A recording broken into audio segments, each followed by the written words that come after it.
नमस्कार। इस वीडियो में हम जित जित मैं निरखत हूँ पाठ को आगे पढ़ेंगे। इसकी पहली वीडियो में हमने पढ़ा था कि पंडित बिरजू महाराज जी बताते हैं कि वे अपने माता पिता की सबसे छोटी संतान थे और उनका जन्म अपनी 3 बहनों के बाद हुआ था।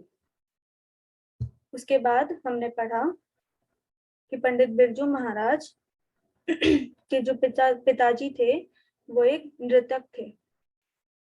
तो वो जहां जहां पर भी जाते थे, किसी भी कार्यक्रम में जाते थे, किसी भी प्रोग्राम करने जाते थे, तो वो उनको अपने साथ साथ लेकर के चलते थे।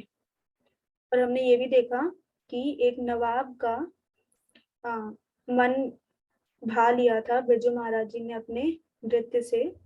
तो उनका नृत्य उनको बहुत ज्यादा पसंद आ गया था। तो नवाब ने बिरजू महाराज जी की ही वजह से उनको काम पर रख लिया था वहां पर नृत्य करने के लिए। फिर उसके बाद क्या हुआ कि क्योंकि उनके पिताजी को बहुत ज्यादा साल हो गए थे वहां पर काम करते हुए, तो वो चाहते थे कि अब वहां से उनका जो काम है वो खत्म हो। तो उसके बाद फिर उन्होंने जब वहां से छुट्टी पाए, तो उसके बाद वो बताते हैं कि उसके बाद वो लोग कहीं और जाकर दिल्ली में जाकर रहने लगे। दिल्ली में वो कुछ साल रहे। फिर जब वहां पर हिंदू मुस्लिम दंगे होने लगे तो फिर वो वहां से वापस आ गए। फिर उसके बाद ये बताते हैं कि बिरजू महाराज जब 8.5 साल के रहे होंगे तब उन्होंने एक प्रोग्राम में हिस्सा लिया था जिसमें उनके पिताजी और उनके चाचा जी दोनों लोग नृत्य किए थे और उनसे compete किए थे वो लोग। बट वो लोग भी उनसे हार गए थे और फर्स्ट प्राइज बिरजू महाराज जी को मिला था। और अंत में बिरजू बिरजू महाराज जी ये बताते हैं कि जब वो 9.5 साल के थे तब उनके पिताजी का निधन हो गया था। वो लोग मैनपुरी गए थे किसी प्रोग्राम में डांस करने के लिए। तो वहां पर मैनपुरी में उनके पिताजी को लू लग गई थी जिसकी वजह से उनका देहांत हो गया था। तो अब हमें इसके आगे से पढ़ना है।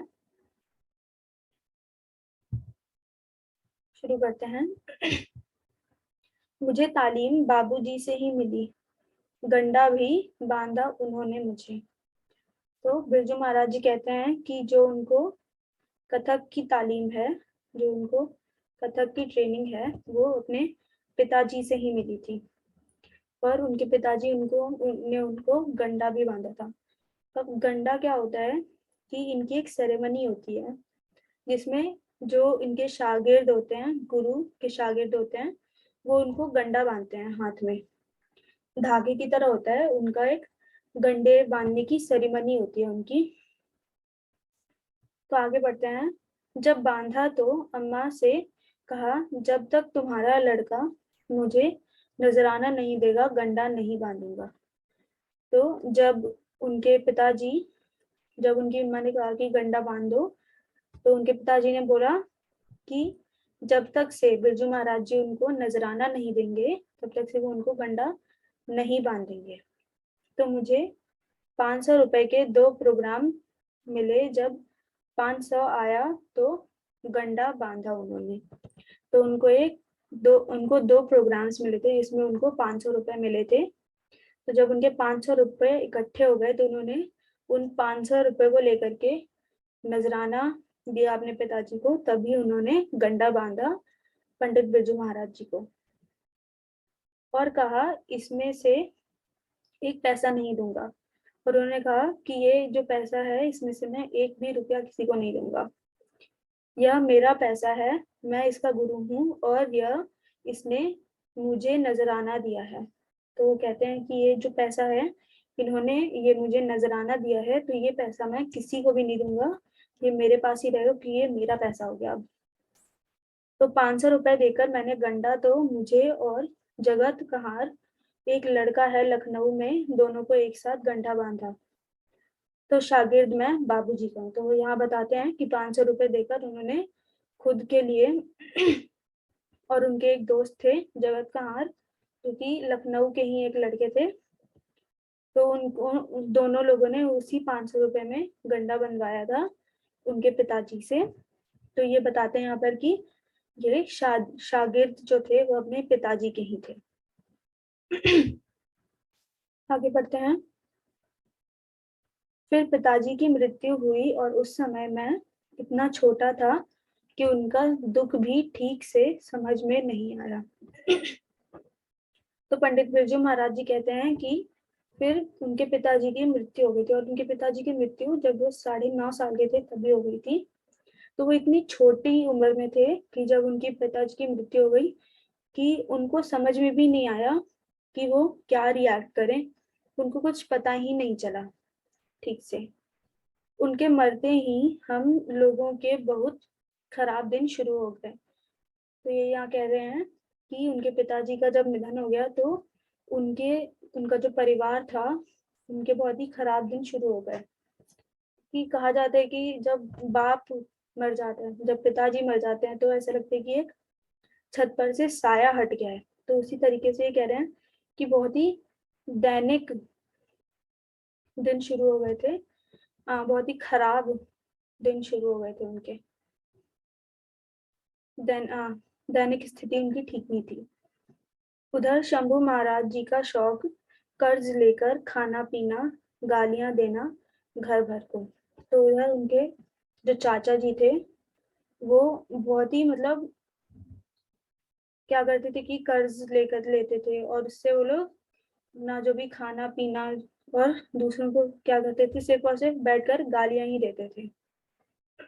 तो उनका जो नेचर है वो यहाँ पे बता रहे हैं कि वो ठीक नहीं था। उनके 2 बच्चों की मृत्यु भी लगभग उन्हीं दिनों में हुई। यह सब उसी समय की बात है। तो बताते हैं कि शंभू महाराज जी के 2 बच्चों की मृत्यु उसी समय हुई जब उनके पिताजी की मृत्यु हुई थी। बाबूजी की मृत्यु के साथ ही साथ पिताजी बहुत दुखी रहते थे उनसे। तो ये यहाँ बताते हैं कि पंडित बिरजू महाराज जी के जो पिता थे वो बहुत ही दुखी रहते थे अपने छोटे भाई से। उसी समय मैं अम्मा को लेकर नेपाल गया। तो क्योंकि ये सब बहुत बुरा हाल हो गया था तो उस समय क्या हुआ कि पंडित बिरजू महाराज जी उनकी अम्मा के साथ नेपाल चले गए। सोचिए उस समय बिना पिताजी के मुजफ्फरपुर भी गए। अम्मा ले गई बांस बरेली भी। उस समय यह हालत थी कि 50 रुपए भी मिल जाए कहीं से तो बहुत है। तो वो बता रहे हैं कि उतनी छोटी उम्र में वो अपनी माँ के साथ मुजफ्फरपुर भी चले गए थे, और उस समय उनकी मम्मा उनको बांस बरेली बरेली भी ले गई थी। उस समय इतनी इनकी बुरी हालत थी, दैनिक स्थिति इनकी ठीक नहीं चल रही थी जैसे कि मैंने बताया। तो उनके लिए 50 रुपए भी कहीं से अगर मिल जाए तो फिर वो बहुत बड़ी बात थी उस समय उनके लिए। पहले का सब पैसा हमारे टाइम तक खत्म हो गया था, कर्जदार बहुत हो गए थे। तो बता रहे हैं कि जो भी पहले का पैसा था कमाया हुआ वो सब खत्म हो चुका था। जब उनके पिताजी की मृत्यु हुई तो उस समय तक जो पहले का सारा पैसा था वो सब खत्म हो चुका था, और उस समय तक उनके कर्जदार भी बहुत सारे हो गए थे। बाबूजी किसी का भी भला करने के लिए एक से लेकर दूसरे को दे देते थे। तो वो यहाँ बता रहे हैं कि किसी की भी स्थिति जब उनको लगता था उनके बाबूजी को कि वो बहुत ही बुरी स्थिति से गुजर रहे हैं तो उनके बाबूजी क्या करते थे कि किसी की का भी भला करने के लिए वो किसी और आदमी से कर्ज लेकर उस आदमी को दे देते थे उनकी मदद करने के लिए। मतलब 100 लिए 200 दूंगा कहकर यह उनकी अजीब सी आदत थी। तो वो यहाँ बता रहे हैं कि किसी और का भला करने के लिए वो कर्जा लेते थे, और ऐसा बोल भी देते थे कि अगर 100 लिए हैं तो फिर मैं 200 वापस दे दूंगा मगर अभी कर्जा दे दो, और वो भी खुद के काम के लिए नहीं, किसी और के काम के लिए। कानपुर 2-2.5 साल रहा, जिसमें 25-25 रुपए की 2 ट्यूशन की मैंने आर्यनगर में। तो उन्होंने बताया कि वो कानपुर में 2-2.5 साल रहे। उन्होंने 25-25 रुपए की 2 ट्यूशंस देना चालू की आर्यनगर में। पैदल 3 मील जाता था। तो वो इतनी छोटी उम्र में पैदल 3 मील चलकर जाते थे, और रास्ते में कब्रिस्तान पड़ता था तो उन्हें डर भी लगता था। 10-11 साल की उम्र थी मेरी। तो इतनी 10-11 साल की उम्र में छोटा बच्चा, क्योंकि ट्यूशन भी देते थे और सिर्फ 25-25, मतलब बहुत ज्यादा वो पैसों के लिए मोहताज हो गए थे इतनी छोटी उम्र में। और वो 3 मील पैदल चल चल कर जाते थे सिर्फ और सिर्फ 25 रुपए कमाने के लिए महीने के। और बताते हैं कि रास्ते में जब वो जाते थे तो फिर बीच में एक कब्रिस्तान भी पड़ता था, तो वो इतने छोटे थे कि उन्हें डर भी लगता था उस रास्ते से जाने में, मगर फिर भी मजबूरी थी क्योंकि पैसों की बहुत तंगी थी। अब 50 रुपए में रिक्शे पर खर्च मैं रिक्शे पर खर्च करता तो क्या बचाता, और ट्यूशन में ना गया तो पैसा अलग काट लेते थे। तो ये बता रहे हैं कि अगर रिक्शे पे ही खर्च कर देता 50 रुपए तो फिर क्या ही बचता, क्योंकि 25-25 रुपए की ट्यूशन ही हो रही है तो 50 रुपए बन रहे हैं महीने के। और अगर किराए में ही सारा खर्च चला जाएगा तो पैसा फिर क्या ही बचत हो पाएगा। और उस समय ये बता रहे हैं कि जब अगर ट्यूशन नहीं भी जा पाते थे, कुछ कारण आ गया, बीमार पड़ गए या फिर कुछ भी बात हो गई, तो वो अगर ट्यूशन नहीं भी ले पाते थे तो फिर वो पैसा और अलग से काट लेते थे उनके। 50 रुपए में काम करके किसी तरह पढ़ता रहता मैं। तो बता रहे हैं कि 50 रुपए में जैसे तैसे वो काम भी करते थे और उसी में वो उन्हीं पैसे से वो पढ़ाई भी करते थे और अपनी माँ का भी ध्यान रखते थे। एक सीताराम बागला करके लड़का था, अमीर घर का। उसे मैं डांस सिखाता और वह बेचारा मुझे पढ़ा देता था। हाई स्कूल की पढ़ाई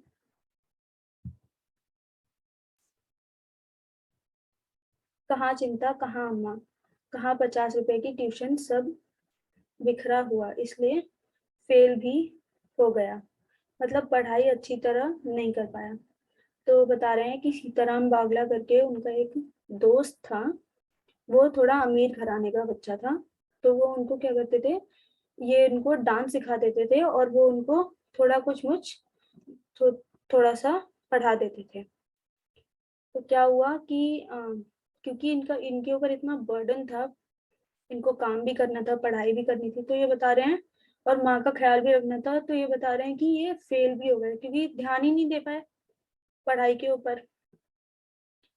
तो इस वजह से अगर ये कह रहे हैं कि मतलब पढ़ाई मतलब इनकी अच्छे से नहीं कर पाए वो अच्छी तरह पढ़ता तरीके से, तो ईश्वर की कृपा से मेरा दिमाग बहुत तेज था शुरू से।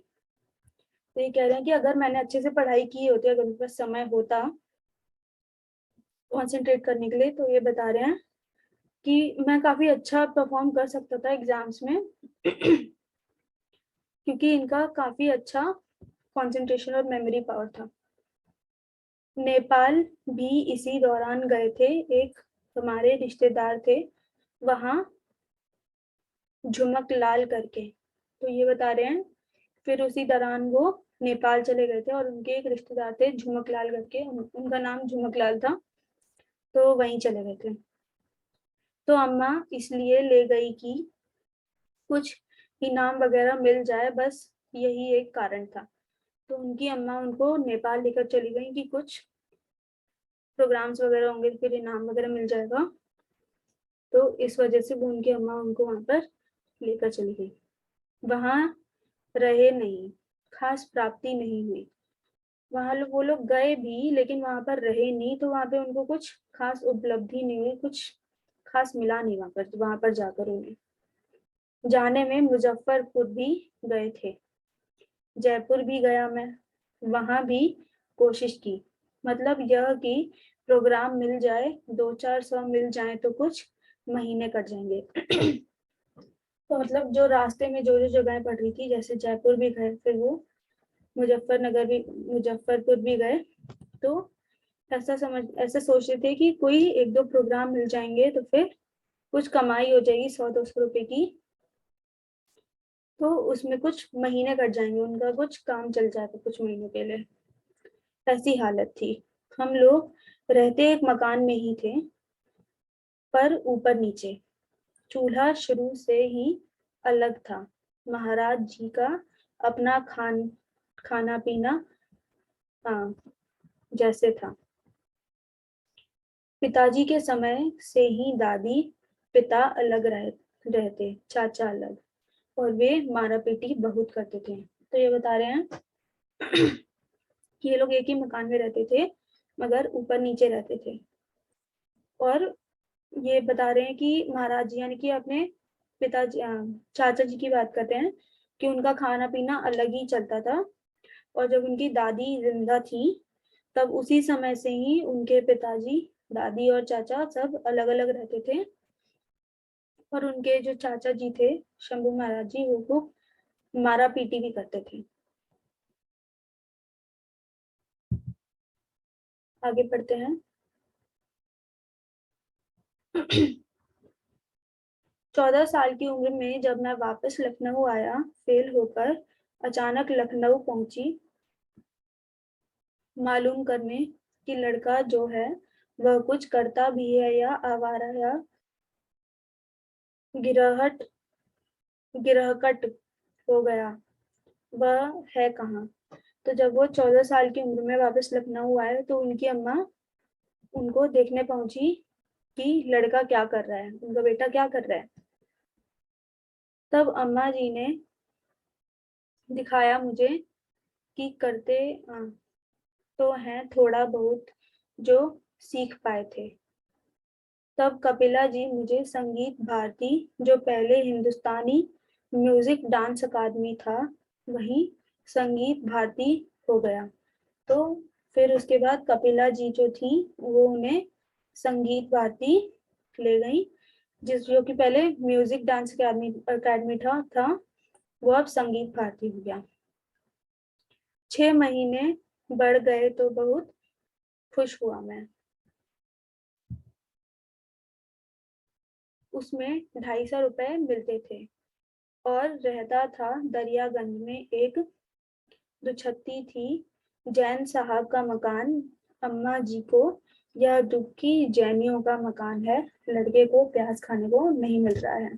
तो वो ये बता रहे हैं कि उस समय उनको 250 रुपए मिल जाते थे जब वो हिंदुस्तानी म्यूजिक अकेडमी में गए, जो कि अब डांस भारतीय संगीत हो गया था, संगीत भारती हो गया था। तो वो बता रहे हैं कि वहां पर उनको 250 रुपए मिल जाते थे और वो दरियागंज में एक जैनों के मकान में रहते थे, जैन साहब के मकान में रहते थे। तो वो बता रहे हैं कि उनकी जो अम्मा थी उनको ये दुख था कि बेचारे वो प्याज नहीं खा पाएंगे, मछली नहीं खा पाएंगे। मछली तो वो आगे बताते हैं कि खैर मछली तो वो खाते ही नहीं थे। तो उनकी माता पिता को उनकी जो माता जी थी उनको उनके खान पान का दुख लगा रहता था कि वो कैसे खा पी पाएंगे।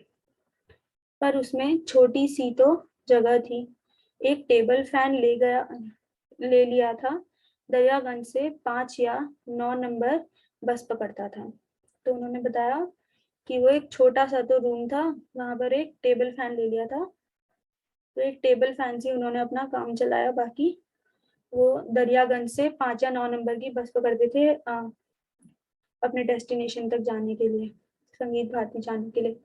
कभी रीगल पर और तो कभी ओडेन सिनेमा के पास उतरता था। वह स्कूल वहाँ स्कूल था अरावली के पास। तो 1 महीने तक मैं रास्ता भी भूल जाता था। एक से खंबे हैं चारों तरफ, तो मैं किसी भी सीढ़ी से चढ़ जाता था, बड़ी मुश्किल से फिर निशान बनाए कि यहाँ से जाओ, यहाँ से जाओ।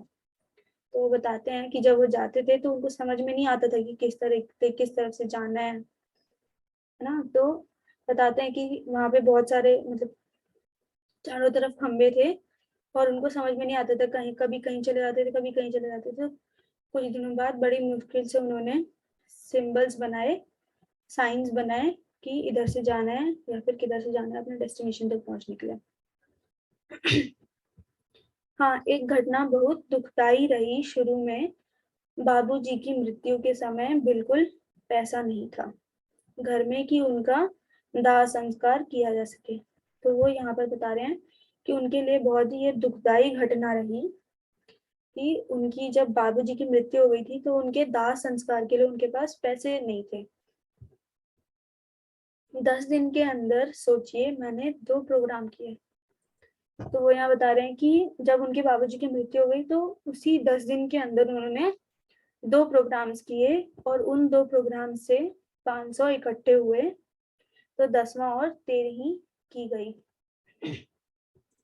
तो बताते हैं कि उन्होंने उन्हीं 10 दिन के अंदर 2 प्रोग्राम्स किए जिससे उन्होंने 500 रुपए कमाए और उसी पैसों से उन्होंने अपने पिताजी का 10वां और 13वीं की। बाहर मित्रों आदि को भी शायद अंदाजा नहीं रहा होगा कि घर की ऐसी हालत है। तो उनके मित्रों को भी नहीं पता चला होगा कि उनके घर में ये सब कांड हो गया, मतलब उनके पिताजी की मृत्यु हो गई है। जो भी हो, यह अच्छी तरह याद है कि पिताजी का मरना, फिर उन 10 दिनों में मेरा नाचना और पैसे इकट्ठे होना और उनसे ही 10वां 13वीं का इंतजाम होना। तो मतलब उनको ये सब याद है, अभी भी उनको याद है कि ये सब उन्होंने कैसे कैसे जैसे तैसे मैनेज किया था। इतनी कम उम्र में, 9.5 साल की उम्र में उन्होंने इतना बर्डन झेला था। उनके पिताजी की मृत्यु भी हो गई थी और उन्हीं 10 दिनों में इनके पास इतना भी पैसा नहीं था कि वो उनके पिताजी का जो दाह संस्कार है वो सब भी करवा सके। तो वो सब चीजें इनको आज भी बहुत अच्छी तरीके से याद है, या मुझे अच्छी तरह याद है। उससे बड़ा कष्ट और कुछ नहीं हुआ होगा। तो इनका मानना है कि इससे बड़ा कष्ट, इनको ये आज भी बहुत ज्यादा खलती है ये बात कि मतलब ये कह रहे हैं कि इससे बड़ा और कुछ दुख इनके लिए आज तक नहीं हुआ होगा। ऐसी हालत में मैं नाचने गया, मेरा ख्याल है कानपुर या देहरादून। तो जब उनके पिताजी की मृत्यु हो गई तो इतनी, मतलब पिताजी की मृत्यु के बाद भी वो कानपुर या फिर देहरादून गए नाचने के लिए इतनी कम उम्र में। ऐसी जगह लखनऊ से वहां गया, नहीं नाचता तो पैसा कहाँ होता। यह बहुत बड़ा दुखद वक्त था। तो बताते हैं कि अगर नहीं नाचता तो पैसा नहीं आता, और पैसे नहीं होते तो फिर दाह संस्कार भी नहीं हो पाता। तो ये उनके लिए अपनी जिंदगी का अब तक का सबसे बड़ा दुखद क्षण था। खैर, बहरहाल जब 14 साल का था तो संगीत भारती आया। तो बताते हैं कि जब मैं 14 साल का था तो वो संगीत भारती गए। फिर जब 1 साल हो गए तो कहने लगे अब तुम परमानेंट हो गए। तो बता रहे हैं कि जब 1 साल में उनको संगीत भारती में काम करते हो गया तो वो उन्होंने बोला कि वो परमानेंटली उनको काम पर रख लिया गया है। मैंने वहाँ 4.5 साल काम किया। तो वो बताते हैं कि संगीत भारती में उन्होंने 4.5 साल काम किया। संगीत भारती में सबसे बड़ी कमी थी कि गुप्ता जी भरतनाट्यम, मणिपुरी आदि वालों को तो कहते थे, पर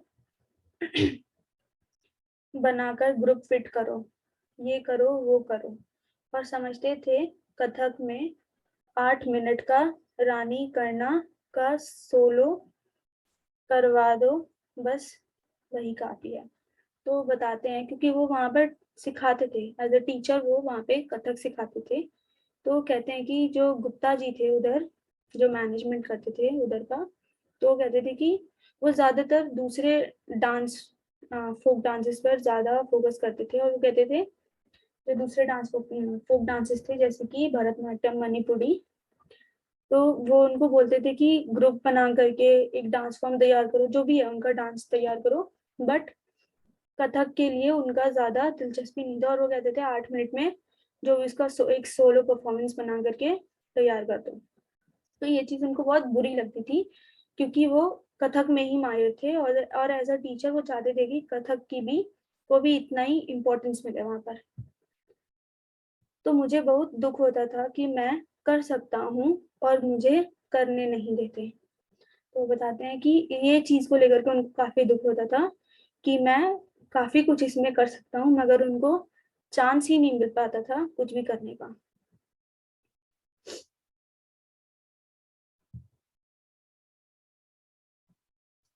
इसी धर्म संकट में मैंने नौकरी छोड़ दी।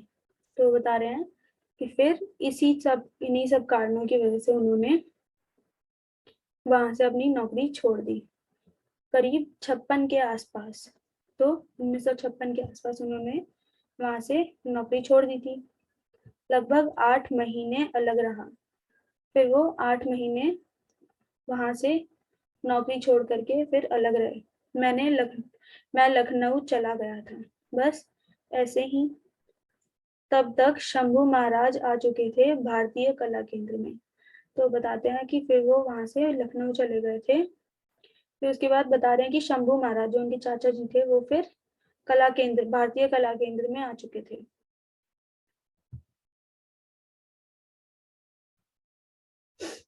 और सुमित्रा जी के यहाँ करजन रोड में सिखाते थे माया राव को। तो बता रहे हैं कि सुमित्रा जी के यहाँ करजन रोड में वो माया राव को कथक सिखाते थे, उनके चाचा जी। संगीत भारती की कमाई से मैंने एक साइकिल खरीदी थी जो मेरे पास अभी भी है। तो बता रहे हैं कि जब वो संगीत भारती में काम करते थे तो वहां पर जो भी उन्होंने कमाया था, तो उसमें से उसकी कमाई से, कुछ महीनों की कमाई से उन्होंने एक साइकिल खरीदी थी जो उन्होंने आज तक अपने पास सहेज कर रखी हुई है। और उस साइकिल को मैं नहीं बेचता हूँ। मतलब वो ऐसे दिनों में उन्होंने जो उनकी कमाई की, जो उनका फर्स्ट साइकिल उन्होंने खरीदा था, वो उन्होंने अभी तक रखी है और वो कभी उसको बेचते भी नहीं है, क्योंकि उनको याद रहता है कि उन्होंने वो किन किन परिस्थितियों से गुजरे हैं उस साइकिल को देख करके। उसे देखकर मैं पुराना वक्त याद करता हूँ, किस तरह साइकिल पर मैं चढ़कर एक ट्यूशन करता था 50 रुपए की। तो वो बताते हैं कि पुराना वक्त उनको उस साइकिल से याद आता है, उस साइकिल से उनकी यादें जुड़ी हैं। कि वो बता रहे हैं कि किस तरीके से वो उस साइकिल पर चढ़कर जाते थे और एक 50 रुपए की ट्यूशन के लिए वो उस साइकिल पर चढ़ करके जाते थे, चलाकर जाते थे। संगीत भारती के पैसे काफी नहीं होते थे। तो एक समय ऐसा है कि संगीत भारती में जो पैसे मिलते थे उनको, वो भी काफी नहीं उठते थे। उनका जो घर का काम था, घर का खर्च था, वो नहीं चल पाता था संगीत भारती में काम करने की वजह से भी। फैमिली थी बाराखंबा रोड पर, 2 बच्चे थे, मिक्की और अनु। तो तब तक उनके 2 बच्चे भी हो गए थे, जिनका नाम है मिक्की और अनु। 2 बार यहाँ सड़क पर गिर भी पड़ा मैं, अनबैलेंस होकर। साइकिल काम चलाऊ आती थी, ठीक से थोड़ी आती थी, बस के पैसे बचाने के लिए खरीदी थी। तो वो बता रहे हैं कि उनको साइकिल चलानी नहीं आती थी, लेकिन फिर भी क्योंकि काम इतना रहता था, पैदल भी नहीं जा सकते थे, तो उन्होंने अपने लिए एक साइकिल खरीदी थी। तो यहाँ पे बता रहे हैं कि उनको चलानी नहीं आती थी, मगर फिर भी उसको चलाकर वो जाते थे, अपना काम करते थे, ट्यूशंस लेते थे। और वो उन्होंने ये साइकिल अपना पैसा बचाने के लिए खरीदी थी। तो अभी इस वीडियो में इतना ही। अगला पोर्शन हम नेक्स्ट वीडियो में पढ़ेंगे। धन्यवाद।